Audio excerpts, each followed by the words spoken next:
Hi friends, welcome to Tamil புத்தகம் channel. இன்னைக்கு நம்ம வீடியோவில் எந்த புத்தகத்தை பற்றி பார்க்க போகிறோன்னு பார்த்தீங்கன்னா, ஜெயமோகன் சார் எழுதின அறம்ங்கிற புத்தகத்தை பற்றி தான் பார்க்க போகிறோங்க. உண்மை மனிதர்களின் கதைகள் அப்படின்னு சொல்லி அவரே சொல்லிட்டாரு. ஸோ இது வந்து ரியல் லைஃப் இன்சிடென்ட்ங்கிறது நமக்கு தெரிஞ்சிருச்சு. இந்த புத்தகத்தில் பார்த்தீங்கன்னா 12 சிறுகதைகளை அவர் வந்து ஒரு தொகுப்பாக கொடுத்துருக்காருங்க. அதில் ஒரு சிறுகதையோட பேரு தான் அறம். அதை தான் இந்த புக்குக்கு டைட்டிலாக அவர் கொடுத்துருக்காரு. எதுக்காக அவர் வந்து 12 சிறுகதைகள் கொடுத்தா கூட அவர் அறம்ங்கிறது எதுக்காக இந்த புக்கோட டைட்டிலாக கொடுத்தாருன்னா, ஏன்னா இந்த புக்கு ஃபுல்லாகவே அறத்தை பற்றி மட்டும்தான் பேசுது.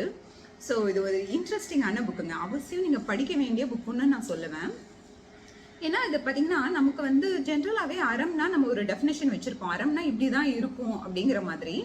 ஆனால் அது எல்லாத்தையுமே உடைக்கிற மாதிரி இந்த புத்தகம் வந்து ஒவ்வொரு கதையிலும் ஒவ்வொரு விதமான அறத்தை வந்து சொல்லுது. ஒரு மனிதர்கள், சாதாரண மனிதர்கள் வந்து எந்த அளவுக்கு அவங்களோட வாழ்வியல்ல அந்த அறத்தை வந்து காப்பாத்திட்டே வர்றாங்க அப்படிங்கறதெல்லாம் ரொம்பவே அழகா சொல்லியிருப்பாரு.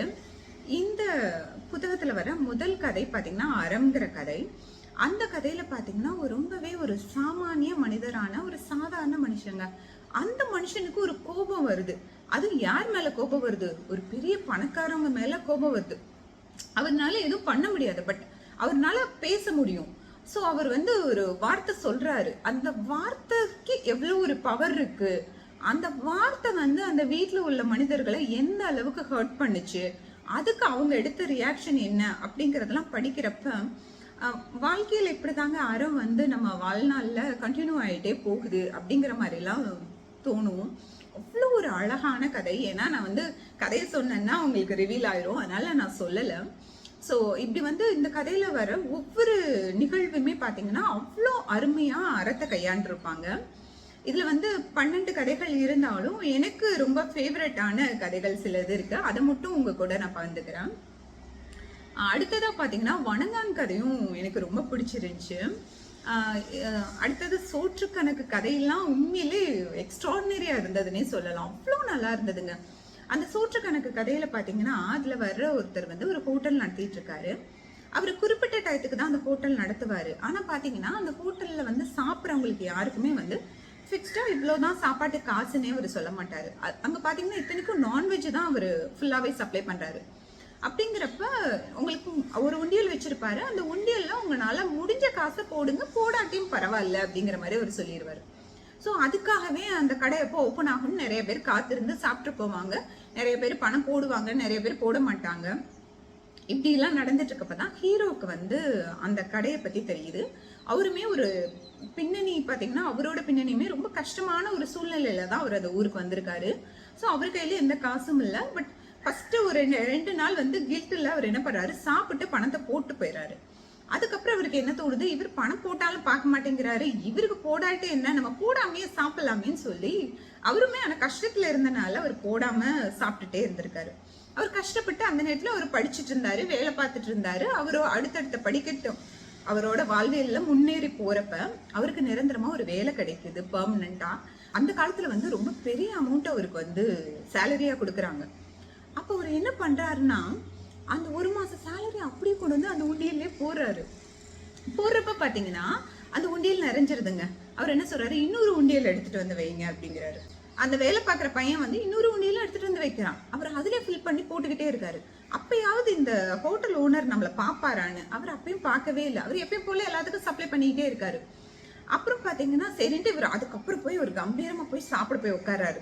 நம்ம வந்து இத்தனை நாள் சாப்பிட்டதுக்கு நம்ம பணம் போட்டுட்டோம், நம்ம வந்து ஒரு திருப்தியா நம்ம இது பண்ணலான்னு போய் உட்கார்றப்ப அப்பயாவது ஹோட்டல் ஓனர் ஏதாவது சின்னது டிஃப்ரென்ஸ் அவரோட நடவடிக்கையில இருக்குமான்னு இவர் பாக்குறாரு.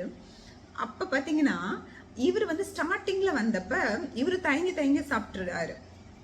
அதே மாதிரி இப்ப 2 பசங்க வந்து புதுசா வந்து சாப்பிடறானுங்க, அதே மாதிரி தயங்கி தயங்கி சாப்பிடறாங்க.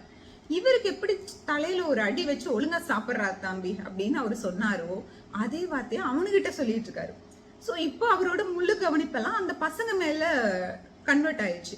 ஸோ இவர் வந்து இப்போ ரெகுலரா வர்றதுனால இவருக்கு ஒன்றும் இது இல்லை, அவங்க புதுசா வர்றதுனால தயங்கி சாப்பிட்றாங்க, அப்படி சாப்பிடக்கூடாது அப்படின்னு சொல்லி அவரோட கண்ணோட்டம் இப்போ அவங்கள நோக்கி போயிடுச்சுங்கிறத அவர் பாக்குறாரு. அப்ப வந்து இவர் என்ன யோசிக்கிறாருன்னா, நம்ம இத்தனை நாள் பணம் கொடுக்காம சாப்பிட்டப்பையும் இவர்கிட்ட எந்த டிஃபரன்ஸும் இல்லை, இன்னைக்கு இவ்வளவு பணத்தை கொண்டு வந்து போட்டிருக்கோம் அப்படிங்கிறதையும் அவர் நோட் பண்ணல. அப்ப இந்த மனுஷன் வந்து எதுக்காக இப்படி எல்லாம் செய்யறாருன்னு அவருக்குள்ளேயே நிறைய கேள்விகள் வருது, நமக்குள்ளேயும் தான் வருது. அதுக்கப்புறம் இவரோட லைஃப்ல அது மாதிரி இவர் வேற ஒரு விஷயம் செய்யறாரு. அது என்னங்கிறத நீங்க படிச்சு தெரிஞ்சுக்கோங்க. அடுத்ததா பாத்தீங்கன்னா யானை டாக்டர் கதை. அந்த கதை வந்து என்னோட ரொம்ப ஃபேவரட்டான கதை. அந்த கதையில பாத்தீங்கன்னா ஒரு டாக்டர் வந்து காட்டுல வாழ்றாரு. காட்டுல வாழ்ற மிருகங்களுக்கு அவர் வந்து வைத்தியம் பண்றாரு. காட்டு விலங்குகளுக்கு வைத்தியம் பண்றதுதான் அவர் வேலை. அவர் அங்கதான் இருக்காரு. அவரு கூட ஒரு அசிஸ்டண்டா வேலை பார்க்கறதுக்கு ஒருத்தர் போறாரு. அவரோட பார்வையில இருந்துதான் இந்த கதை நம்ம பார்ப்போம். அவர் ஃபர்ஸ்ட் எடுத்தோடனே பாக்குற காட்சி என்னன்னா, அந்த டாக்டர் வந்து ஒரு பெரிய யானைக்கு வைத்தியம் பார்த்துட்டு இருப்பாருங்க.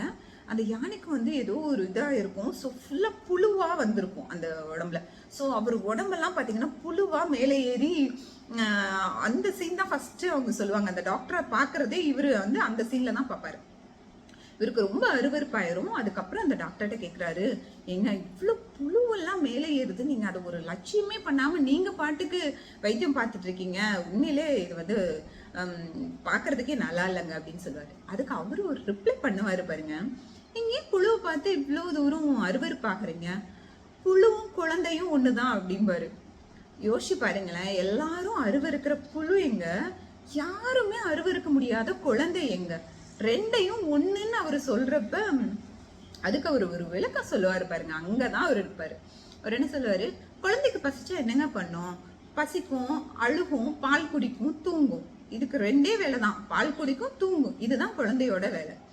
அதே மாதிரிதான் புழுவும். புழுக்கு வந்து பாத்தீங்கன்னா பசிச்சுக்கிட்டே இருக்கும், அதனால அவர் சாப்பிட்டுக்கிட்டே இருக்கு, அவ்வளவுதானே தவிர இதுல அருவருக்கிறதுக்கு என்ன இருக்கு அப்படின்னு ஒரு எக்ஸ்பிளனேஷன் கொடுப்பாரு. இது வந்து நான் சொல்றதை விட நீங்க இந்த புத்தகம் படிச்சீங்கன்னா உங்களுக்கு ரொம்ப கனெக்ட் ஆகும், அவ்வளோ அருமையா இருக்கும். அந்த கதையில வர்ற நிறைய விலங்குகள் வந்து அதுக்கு தனக்கு உடம்புக்கு ஏதாவது அடிப்படுறதோ இல்லை ஏதாவது நோய் பயப்படுறதோ இவர் வைத்தியம் பார்த்துட்டு திரும்ப அதுக்கு வந்து ரிட்டன் நன்றி சொல்லும் பாருங்க. அந்த சீன்லாம் உண்மையிலே மாசுன்னு சொல்லலாம். இது வந்து ஒரு படமா எடுத்தா கூட இவர் எழுதின அளவுக்கு எடுக்க முடியுமான்னு சொல்ல முடியாதுங்க, அவ்வளோ அழகா இருந்தது. நம்ம நிறைய இடத்துல ரிலேட் பண்ணிக்க முடியும். அந்த விலங்குகள் வந்து அந்த மரத்துக்கோட மறைவுல வந்து நின்று இவருக்கு அப்படியே எட்டி பார்த்து நன்றி சொல்றது, அதோட கூட்டிட்டு வந்து ஒரு நன்றி சொல்லிட்டு போறது அப்படிங்கிற மாதிரி அவ்வளோ அழகா இருக்கும். இவர் வந்து இவரோட அசிஸ்டன்ட் வந்து என்ன பண்ணுவாருன்னா, நம்ம வந்து இவருக்கு வந்து இவ்வளோ சேவை செய்யறாரு, இவருக்கு ஏதாவது ஒரு விருது வாங்கி கொடுத்துடணும்னு சொல்லி இவர் கவர்மெண்ட்டுக்கெல்லாம் எழுதி போடுவாரு. பட் ஆனா கவர்மெண்ட் அந்த விருது கொடுக்க மாட்டாங்க. ஸோ ஒரு அசிஸ்டன்ட் தான் ரொம்ப ஃபீல் பண்ணுவாரு, நான் இப்படி உங்களுக்கு விருதுக்காக எழுதி போட்டேன் ஐயா, ஆனா அவங்க அது கொடுக்கல, எனக்கு ரொம்ப டிசப்பாயின்மெண்ட் ஆயிடுச்சு அப்படின்னு சொல்லுவாரு. அதுக்கு டாக்டர் சார் என்ன சொல்றாருன்னா, இதுக்கு எதுக்குப்பா ஃபீல் பண்ற, எனக்கு எதுக்கு விருது, நான் விருதை வாங்கி என்ன பண்ண போறேன், அதனால எனக்கு என்ன யூஸ் இருக்கு, நான் அதெல்லாம் எதிர்பார்த்தே செய்யலப்பா, எனக்கு வந்து இங்க இருக்கிறது ரொம்ப சந்தோஷமா இருக்கு, இந்த விலங்குகளுக்கு வைத்தியம் பார்க்கறது நான் ரொம்ப திருப்தியா ஃபீல் பண்றேன், எனக்கு அதுதான் முக்கியம் தவிர இந்த விருதை வாங்கி நான் என்ன பண்ண போறேன் அப்படிங்கிற மாதிரி அவர் கேட்பாரு. உண்மையிலே ஆச்சரியமா இருக்கும். அதாவது விருதை நோக்கி ஓடுறவங்க எத்தனையோ பேர் இருக்காங்க, இந்த விருதை வாங்கி நான் என்ன பண்ண போறேன்னு சொல்றவருக்கு அந்த விருது வந்து எவ்வளோ வந்து தேவையே இல்லாத ஒரு பொருளா இருக்கு. அதையும் தாண்டி அவரோட மனசும் அந்த ஆர்வமும் அந்த காட்டுலயும் அந்த விலங்குகளோட எப்படி இணைஞ்சிருக்காரு அப்படிங்கறதெல்லாம் ரொம்பவே அழகா சொல்லியிருப்பாங்க. எனக்கு பர்சனலா அந்த யானை டாக்டர் புத்தகம் எதுக்காக பிடிச்சதுன்னு தெரியல, நான் பிகினஸா இருந்தப்ப நான் படிச்ச ஒரு புத்தகம். ஒரு புத்தகத்துல இவ்வளோ அழகா ஒரு வாழ்வியலை சொல்ல முடியுமான்னா ஜெயமோகன் சார் உண்மையிலே கிரேட்னு சொல்லலாம். அது மாதிரி இதுல வந்து நிறைய கதைகள் இருக்குங்க. இதுல வந்து எனக்கு புதுசா நான் படிச்சது பாத்தீங்கன்னா உலகம் யாவையும், இந்த ஒரு வித்தியாசமான ஒரு ஜானர் இருந்துச்சு.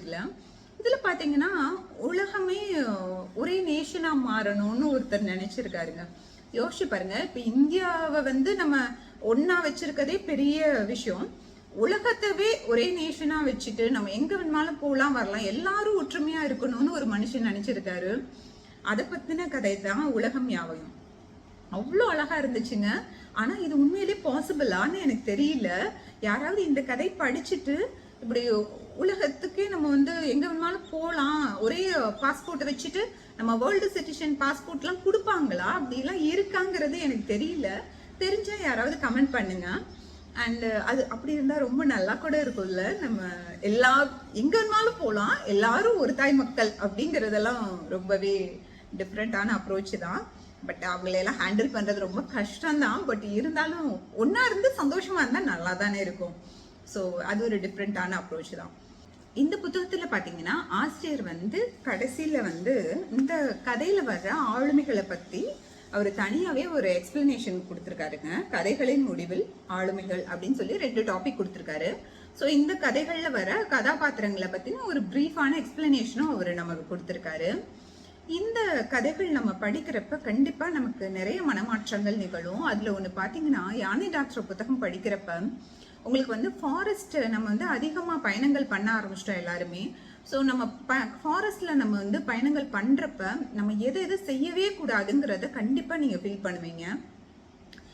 நீங்க வந்து யாரா இருந்தாலும் சரி, ஒரு ஹம்பிள் ரெக்வஸ்டா நான் சொல்றேன், நீங்க வந்து ஃபாரஸ்ட் இந்த மாதிரி ஏரியாவுக்கு நீங்க போறப்ப நீங்க வந்து கண்டிப்பா எல்லாரும் ஸ்நாக்ஸ், வாட்டர் பாட்டில், ட்ரிங்க்ஸ் எல்லாமே கொண்டுட்டு போவோம். ஸோ நீங்க வந்து எதை யூஸ் பண்ணீங்கனாலும் சரி, அதை வந்து அழகா ஒரு கவர்ல போட்டு நீங்க கீழே கொண்டுட்டு வந்து அதை டிஸ்போஸ் பண்ணுங்க. கண்டிப்பா ஃபாரஸ்ட்ல பண்ணாதீங்க. நீங்க ஒரு காஃபி டீ கொண்டுட்டு போனா கூட பரவாயில்ல, அதை குடிச்சிட்டு பேப்பர் கப் தானே நாங்க போடாதீங்க. பேப்பர் கப்பா இருந்தாலும் நீங்க முடிஞ்ச அளவுக்கு கீழே கொண்டு வந்து டிஸ்போஸ் பண்ணுங்க. இதை நான் எதுக்காக சொல்றேன்னா, அந்த இது நம்ம சாதாரணமா சின்ன சின்ன விஷயங்கள், நம்ம என்ன ஒரு கூல்ட்ரிங்க் குடிக்கிறோம், ஒரு டின்னு தானே போட்டா என்ன ஆயிர போகுது அப்படின்னு நம்ம போட்டு வர்றது அந்த விலங்குகளுக்கு என்னென்ன விதமான பாதிப்புகளை ஏற்படுத்துதுங்கிறத நீங்க அந்த கதை படிக்கிறப்பே உங்களுக்கு தெரிஞ்சிடும். ஸோ நீங்களே பண்ண மாட்டீங்க. அப்படி யாரும் இத்தனை நாள் பண்ணியிருந்தீங்கனாலும் இனிமேல் பண்ணாதீங்க. அது பார்த்தீங்கன்னா வனவிலங்குகளுக்கு எப்படி இப்படி பாதிப்புகள் உண்டாக்குதுன்னு நீங்க இந்த கதை சாதாரண ஒரு கதையை படிக்கிறப்பே உங்களுக்கு இந்த அளவுக்கு இருக்குன்னா, நீங்க அதை வந்து அந்த துறை சார்ந்த புத்தகங்கள் படிச்சீங்கன்னா உங்களுக்கு இன்னுமே அது ஃபீல் பண்ணுவீங்க.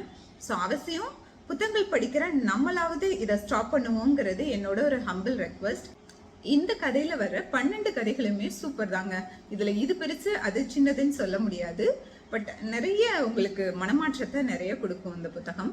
அதனால அவசியம் படிச்சு பாருங்க. ஏற்கனவே இந்த புத்தகம் படிச்சிருந்தீங்கன்னா உங்களுக்கு எந்த அளவுக்கு பிடிச்சிருந்தது, உங்களுக்கு எந்த கதை ஸ்பெசிஃபிக்கா பிடிச்சிருந்துச்சுங்கிறதையும் கமெண்ட்ல சொல்லுங்க. தொடர்ந்து இதே மாதிரி வேற ஒரு புத்தகத்தோட உங்களை நான் சந்திக்கிறேன். அதுவரை உங்களிடமிருந்து விடைபெறுவது கலையரசி சீனிவாசன்.